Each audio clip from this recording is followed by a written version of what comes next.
A woman named Rachel is seen at the beginning of the story, taking the train home. She tells the story of how she has always wished for an entirely different life. In order to enjoy the best view of her favorite home, where a blonde woman enjoys a perfect life alongside her perfect husband, Rachel takes the same seat on the train twice a day. Spoiler ahead, watch out. The couple is always very compassionate and sweet. Rachel says she hopes she can share their life. There was once a lot of affection between herself and her spouse, Tom as well. After that, we are brought back 6 months. Megan is the name of the blonde woman. She describes her transformation from a disobedient teenager to a lover, gallery manager, nanny, and then finally, a nasty girl. Megan is speaking with Dr. Kamal, her therapist. She claims that although her husband encourages her to become pregnant, she is not interested in doing so. As a result, he got her to become a nanny in the hopes that this would change her mind. She claims it made no difference, and she is still opposed to having children. Returning to the present, Anna, a mother, is giving her child a bath. She explains to the infant how much her spouse appreciates her. When the nanny comes in, who is Megan, she accompanies Anna with the child. As Megan folded the bedsheet, she informed Anna that she would begin her new work the following day. Megan leaves, but Anna gets worried since she will be alone tomorrow. Rachel's ex-husband, Tom, shows up as Anna's husband. He gives Anna a bouquet of flowers with a kiss filled with love.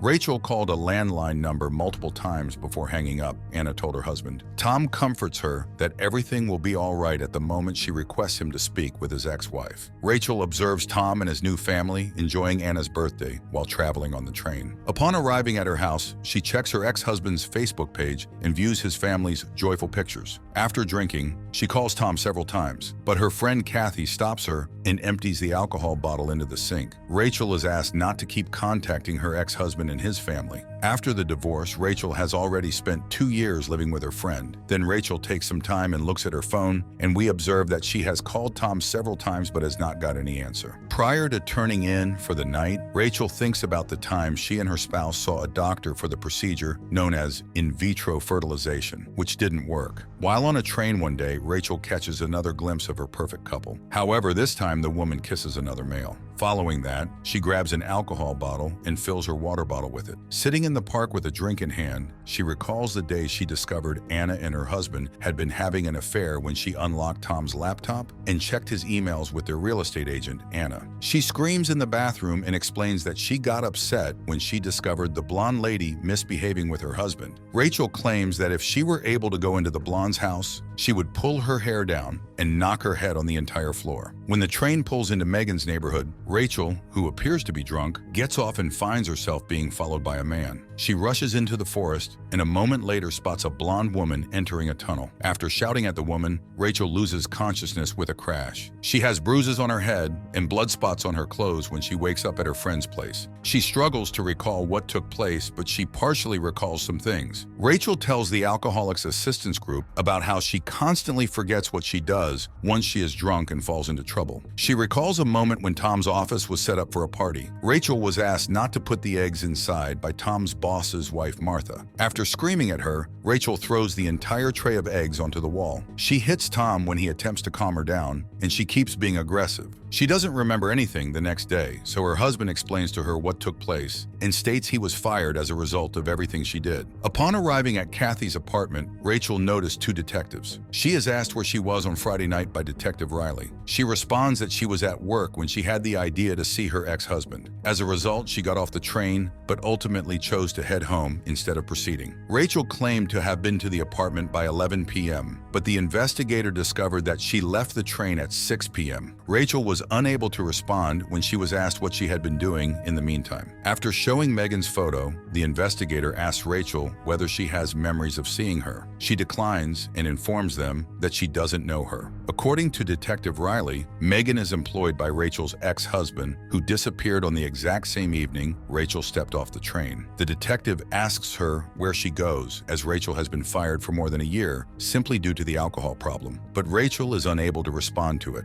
Following the investigator's departure, Rachel hurries to tell Detective Riley that she saw Megan having a relationship with a different guy. Despite the fact that Rachel does not know Megan, the investigator questions how she found out about her affairs. The neighborhood has reported they spotted a drunk woman near Megan's house that night, and and Detective Riley believes Rachel has misidentified Megan for Anna. The detective further stated that Rachel's regular unexpected visits to their home were noted by Anna. Detective Riley tells Rachel not to approach her ex-husband and his family. Jump 4 months ago, and Megan has another conversation with her therapist. She claims that she frequently lies and has affairs with several men. She tells her therapist about how she worries about Dr. Kamal every time. Upon hearing it, Dr. Kamal leaves. Rachel looks at the headlines regarding Megan's disappearance. When she makes the decision to go back to Megan's house, Anna can see her as she walks by. Rachel states that she is one of Megan's friends, so her husband Scott lets her inside as he opens the front door. Scott feels helpless when she informs him that she saw Megan out on the balcony on Friday morning kissing another man. Scott shows Rachel a photograph of Megan's therapist, and Rachel verifies he is the individual she saw that day. Going back to 2 months ago, Scott attacks her once she gets home from the woods. Then she tells Dr. Kamal that her husband is abusive.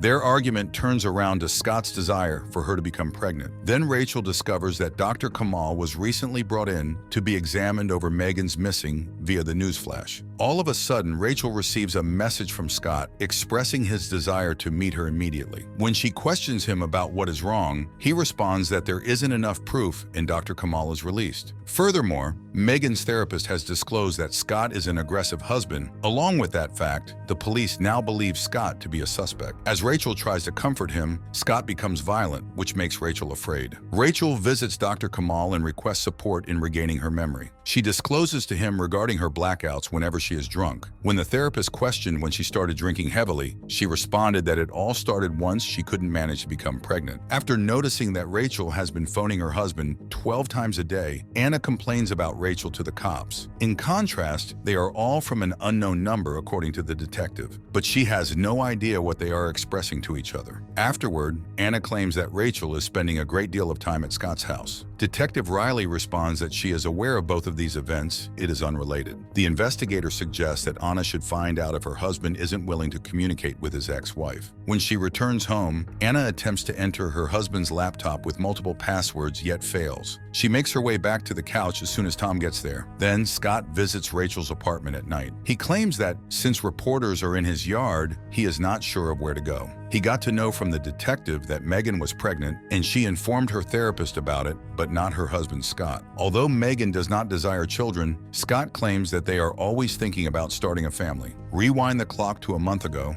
when Megan attended a late-night therapy meeting. She claims that she became pregnant at the age of 17 and she loved her child. She places the infant on her chest in the bathtub. The baby drowned after she unknowingly fell asleep. Megan's boyfriend left her because she felt guilty about what had happened. She hugs Dr. Kamal while crying. Then Rachel finds that Megan's body was actually discovered and that the investigation has been classified as a homicide. Anna asks Tom if he loved having an affair with Rachel in the past and tells her husband she really misses the mistress. Tom warns her against talking about Rachel. Anna claims to have seen her at Scott's house and suggests that Rachel may have killed Megan. Tom promises that it is not her, and he claims that she is a depressed, harmless person. Rachel wasn't expecting to see Scott in her house when she got there. He claims to have obtained information from Detective Riley that neither he nor Megan's therapist is the child's father. Rachel feels helpless as he yells at her to sit down. Scott claims to have also got to know that Rachel was not really familiar with Megan, so she explains she only wanted to help. Before she can respond to his question about why she is visiting Dr. Kamal, Scott assaults her and shouts at her. Scott then leaves. Rachel reports that Scott assaulted her by rushing to the police station. Detective Riley claims Rachel has had an affair with Scott, which is why she killed Megan, and that she is aware of the fact he is spending the night at Rachel's apartment. However, Rachel claims that it's untrue. She was observed in the neighborhood that evening, the investigator reminds her, and there are a number of unexplainable hours that she has spent out, which she failed to come up with an explanation for. Detective Riley opposes Rachel's claim that Scott killed his wife, pointing out that a security camera shows Scott drinking that night in a sports bar. When the investigator questions Rachel about what happened, she replies, "I don't know," and runs away. Returning to Friday morning hours, Dr. Kamal comforts and kisses Megan as she tears at their home. Rachel catches them sharing a kiss on the porch when she'd been on the train at that point in time. The doctor has comforted Megan that she and her baby are going to be fine. Afterward, Rachel recollects how she wanted to pull Megan's hair and crush her head to the ground when she caught her cheating. Rachel leaves Kathy's apartment because she is beginning to believe believe that she must be the one who killed Megan. She spots Tom's former boss's wife, Martha, on the train. Rachel expresses regret for her prior actions. However, Martha doesn't understand what she's apologizing about. She claims to have blacked out and forgotten what happened. But Tom reveals to her what she has committed and claims that her actions lost him his job. Martha tells her she's innocent and did absolutely nothing wrong. After she became drunk, Martha took her into her guest bedroom where she could relax. Martha claims that Tom's sacking comes from his illicit relationships with all of the staff members. Rachel understands how Tom has created all those stories. Anna continues with her attempt to open Tom's laptop. She gives up and discovers a cell phone while returning the laptop to its bag.